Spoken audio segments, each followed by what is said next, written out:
नमस्कार, मैं हूं मिनी शर्मा। स्वागत है आपका personal finance bulletin money time में, जहां आपको मिलेंगी आपकी जेब और जिंदगी पर असर डालने वाली पर्सनल फाइनेंस, बिजनेस, कॉर्पोरेट और पॉलिसी से जुड़ी हर छोटी बड़ी खबर। तो चलिए इस बुलेटिन में शुरू करते हैं खबरों का सिलसिला। अमीर किसानों को इनकम टैक्स देना पड़ सकता है। आरबीआई की एमपीसी सदस्य अमीषा गोयल ने कहा कि सरकार इनकम टैक्स स्ट्रक्चर में निष्पक्षता लाने के लिए अमीर किसानों पर इनकम टैक्स लगाने पर विचार कर सकती है। गरीब किसानों को वित्तीय सहायता देने के बाद सरकार अब अमीर किसानों से टैक्स वसूलने पर विचार कर रही है। अभी देश में किसानों को किसी तरह का इनकम टैक्स नहीं देना होता है। सरकार अमीर किसानों पर कम दर से इनकम टैक्स लगा सकती है। इससे सरकार का बोझ कुछ हद तक कम होगा। भारत की प्रति व्यक्ति आय कोविड के 2 सालों को छोड़कर 2023-24 में कम रहने का अनुमान है। ये वृद्धि दर पिछले 21 सालों में सबसे कम रह सकती है। 2023-24 में प्रति व्यक्ति आय में 7.9% की वृद्धि होने का अनुमान है। 2023-24 में प्रति व्यक्ति आय की वृद्धि दर कम रहने की एक वजह कम नॉमिनल जीडीपी वृद्धि है। ये गिरकर 8.9% रह गई है, जो इसके पहले साल में 16.1% थी। प्रति व्यक्ति आय में न्यूनतम वृद्धि दर की दूसरी वजह शुद्ध राष्ट्रीय आय में कम वृद्धि हुई है। शेयर बाजारों में हालिया तेजी के बाद आज बड़ी गिरावट आई। बीएसई सेंसेक्स 1628 अंक टूट गया।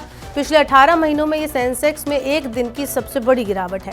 वैश्विक स्तर पर कमजोर रुख के बीच बैंक, स्टील और पेट्रोलियम शेयरों में जोरदार बिकवाली से बाजार में गिरावट आई।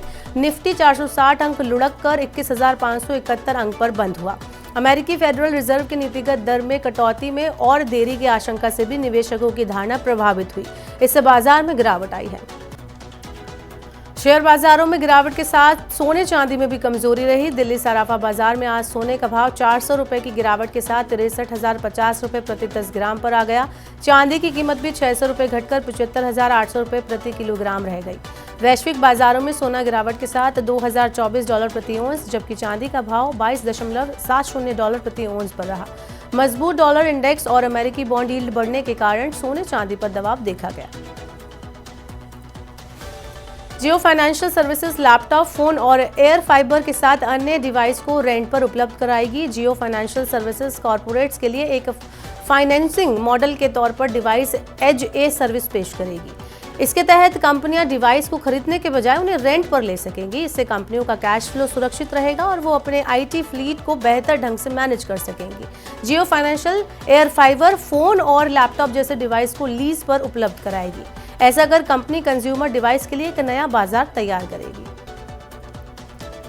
यूपीआई से जल्द ही आप भारत के बाहर भी भुगतान कर सकेंगे। भारत के बाहर यूपीआई का विस्तार करने के लिए गूगल इंडिया ने एनपीसीआई इंटरनेशनल पेमेंट लिमिटेड के साथ समझौता किया है।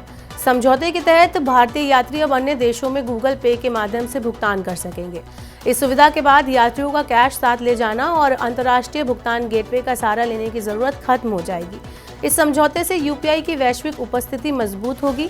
विदेशी व्यापारियों को उन भारतीय ग्राहकों तक पहुंच मिलेगी। ग्राहकों की डिजिटल भुगतान करने के लिए केवल विदेशी मुद्रा और क्रेडिट कार्ड या विदेशी मुद्रा कार्ड पर निर्भरता नहीं रहेगी। चुनाव से पहले सरकार लो कॉस्ट हाउसिंग के लिए बजट में इंसेंटिव बढ़ाने का ऐलान कर सकती है। वित्त मंत्री निर्मला सीतारमण 1 फरवरी को अंतरिम बजट पेश करेंगी। इसमें लो कॉस्ट हाउसिंग के लिए धन आवंटन 15% तक बढ़ सकता है। 2024-25 के लिए 1 लाख करोड़ रुपए की सब्सिडी बांटी जाएगी। सरकार के आंतरिक अनुमान के मुताबिक ग्रामीण इलाकों में 2 करोड़ घरों की कमी है, जबकि शहरों में 15 लाख घरों की कमी है, जो 2030 तक बढ़कर डबल हो सकती है। हाउसिंग फॉर ऑल के लिए सरकार ने 2015 में प्रधानमंत्री आवास योजना को शुरू किया था। इस योजना के तहत केंद्र और राज्य सरकारों ने गांव और शहरों में किफायती घरों के लिए $29 अरब की राशि खर्च की है। इस साल पर्सनल लोन महंगा होने जा रहा है। आरबीआई के नए नियमों के लागू होने के बाद एनबीएफसी से पर्सनल लोन लेना मुश्किल हो जाएगा। असुरक्षित ऋण में जोरदार वृद्धि से चिंतित केंद्रीय बैंक ने कंज्यूमर क्रेडिट पर रिस्क वेटेज को 100% से बढ़ाकर 125% करने का फैसला किया है। ये नया नियम 29 फरवरी 2024 से लागू होगा। इस नए नियम से असुरक्षित लोन की लागत बढ़ जाएगी, क्योंकि बैंकों और एनबीएफसी को कर्ज के बदले अधिक प्रावधान करना होगा। नए नियमों से होम, ऑटो या एजुकेशन लोन पर कोई असर नहीं पड़ेगा। वर्ल्ड इकोनॉमिक फोरम्स ने चेतावनी दी है कि जलवायु संकट से बड़ी आपदाओं के चलते वर्ष 2050 तक दुनिया भर में 12.5 लाख करोड़ डॉलर का आर्थिक नुकसान होगा। इतना ही नहीं, 1.45 करोड़ लोगों की मौत भी हो सकती है। WEF की इस रिपोर्ट में बाढ़, सूखा, लू, तूफान, जंगल की आग और समुद्र के बढ़ते जल स्तर के नकारात्मक स्वास्थ्य प्रभावों का आकलन किया गया है। इसके मुताबिक सिर्फ बाढ़ की वजह से 2050 तक 85 लाख लोगों की मौत हो सकती है। वहीं सूखे की वजह से करीब 32 लाख लोगों की जान जा सकती है। वायु प्रदूषण और ओजोन परत के कमजोर होने से हर साल करीब 90 लाख लोगों की मौत हो सकती है। जलवायु परिवर्तनों के दुष्प्रभावों की मार अफ्रीका और दक्षिणी एशिया जैसे क्षेत्रों में पड़ने की आशंका ज्यादा है। भारत की आर्थिक वृद्धि दर 2024-25 में 7% से ज्यादा रहेगी। भारतीय रिजर्व बैंक के गवर्नर शक्तिकांत दास ने यह अनुमान जताया है।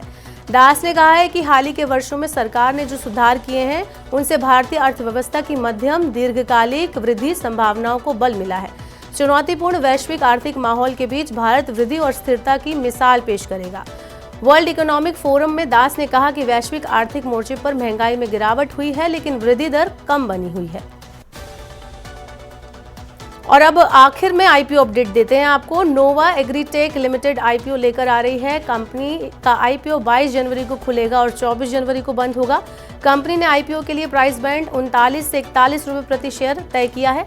आईपीओ के तहत 112 करोड़ रुपए तक के नए शेयर जारी किए जाएंगे। इसके अलावा 77 लाख इक्विटी शेयरों की बिक्री पेशकश भी लाई जाएगी।